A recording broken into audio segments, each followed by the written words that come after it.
ప్రతి చోట ఇలాగే ఉంది. మేము ఇక్కడి నుంచి అవతలకి వెళ్తే ఇక్కడ మొదలు పెడుతున్నారు, మళ్ళీ అటు నుంచి ఇటు వస్తే అటు మొదలు పెడుతున్నారు. ఎన్ని చోట్ల నాపుతాము, ఎంతమందిని నాపుతాము? బిర్యానీలో డబ్బులు పెట్టిన దౌర్భాగ్యం కాంగ్రెస్ పార్టీది. అంత అవసరమే వచ్చింది నీకు? అంత రౌడీయిజం చేయాల్సిన అవసరమే ఉంది? మొత్తం సిటీలో ఉన్న స్టేట్ మొత్తం రౌడీలందరినీ పెట్టుకున్నావు తీసుకొచ్చి. ఎంతమందిని బెదిరిస్తావు? పక్కనే పెట్టుకున్నాడు, కవర్లో పెట్టి ఒక్కొక్కళ్ళకు పంచుతున్నాడు. చూసాము, పోలీసులు కూడా చూస్తున్నారు పక్కన, ఏమంటలేదు వాళ్ళని. మా దగ్గర సెల్లులు ఉంటే తీసి బయట పెడుతున్నారు లాక్కొని. ఒక క్యాండిడేట్ ఫోన్ కూడా దగ్గర ఉండనివరా? క్యాండిడేట్తో ఒక మనిషిని కూడా రానివరా? ఎట్లా రాకుండా? లోపల ఎవరు కూర్చున్నారు ఏంటో మనకు తెలియాలి కదా. అట్లా కూడా అలౌ చేయట్లేదు. వాళ్ళని మాత్రం 10 మందిని అలౌ చేస్తున్నారు. అడిగితే నవ్వుతున్నారు.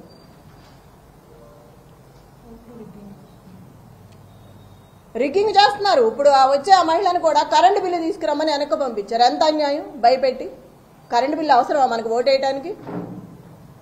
మా అమ్మాయికి తెలియదు, అమాయకురాలు నిజమే అనుకుని వెళ్తుంది కరెంటు బిల్లు తేవటానికి. ఎంత అన్యాయం కదా. ముసలి వాళ్ళని వీళ్ళందరినీ ఇబ్బంది పెట్టి 19,000 ఓట్లు ఉన్నాయి యూసఫ్గూడలో సవేరా ఫంక్షన్లో.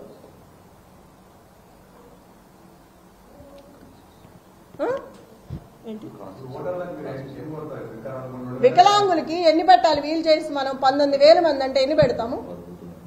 10 బూతులు ఉన్నాయి వికలాంగులకి, 2 ఉన్నాయి అక్కడ. ఆ రెండిట్లో ఎంతమంది అని లోపలికి వస్తారు, ఎంతమందిని అని తీసుకొస్తారు? ఓటింగ్ ఎప్పుడే ఎంచుకుంటాము? ఇది ఎంత అన్యాయం చెప్పండి. ఇటు నుంచి ఇటు వస్తే ఇటు వెళ్తున్నారు, అటు నుంచి ఇటు వస్తే అటు వెళ్తున్నారు. ఎంతమందిని ఆపుతాము? ఎంతమంది రౌడీలు, ఎంతమంది గూండాలు అక్కడ? ఫస్ట్ టైం చూస్తున్నాం సిటీలో ఇట్లా. రేపు నుంచి జనాలనే బతకనిస్తారు వీళ్ళు. ఇంత అన్యాయంగా అధిష్టానం అంతా ఆడవైపే ఉంది, సపోర్ట్ ఉంది, ఎవ్వరూ లేరు. బీఆర్ఎస్ పార్టీ అంటే గొడవే చేస్తున్నారు కానీ ఒక్కళ్ళని కూడా అలౌ చేయట్లేదు. టేబుల్స్ ఇట్లా, కుర్చీలు ఇట్లా. ఎవరికి చెప్పాలి? వాళ్లే ఇలా ఉంటే అధికార పార్టీ ఎవరికి చెప్తాం మనం? ఎవరు కంప్లైంట్ తీసుకోవట్లేదు ఇచ్చినా కూడా. ప్రజలందరికీ ఒకటే మనవి మళ్లీ చెప్తున్నా నేను, అందరూ బయటకు వచ్చి ఓటు హక్కు వినియోగించుకొని సహకరించండి. ఒక మహిళకి నాకు సపోర్ట్ చేయండి. రౌడీ రాజ్యం అంటే ఇక ముందు కూడా మీరు అన్నీ తెలుసు, నిన్నటి వరకు అన్నీ చెప్పాము. మీరే ఆలోచించుకొని బయటకు వచ్చి ఓటు వేయండి. జరిగేదంతా చూస్తున్నారు మీరు. అందరికీ మళ్ళా ఒకసారి చెప్తున్నాను, 6 గంటల వరకు 4 గంటలు సమయం ఉంది. అందరూ బయటకు వచ్చి ఓటు హక్కు వినియోగించుకోండి. దయచేసి కేసీఆర్ గారిని గెలిపించుకోండి. నాకు ఇట్లా చూస్తుంటే ప్రతి ఒక్కళ్ళు చెప్తున్నారు, ఇప్పుడు వెళ్తే గోపన్న ఉంటే ఇట్లా జరిగేదే కాదు, గోపన్న లేడు కాబట్టి ఎంత హింసిస్తున్నారు మమ్మల్ని. నిజమే, నేను కూడా ఇవాళే ఫస్ట్ టైం గట్టిగా మాట్లాడుతున్నాను. ఎందుకంటే నాకు ఆవేశం వస్తుంది, ఎంత రౌడీయిజం చేస్తారా అని. ఒక మహిళగా కూడా నేను తట్టుకోలేకపోతున్నాను.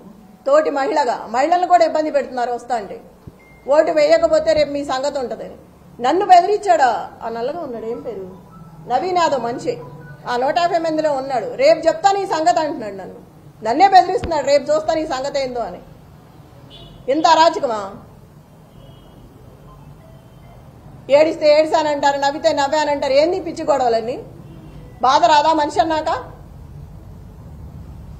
అడిగితే అడిగామంటున్నారు. మీరందరూ కూడా చూస్తున్నారు కదా, మార్నింగ్ నుంచి అందరూ వచ్చారు కదా, తీసుకున్నారు, జరిగిందంతా చూస్తున్నారు.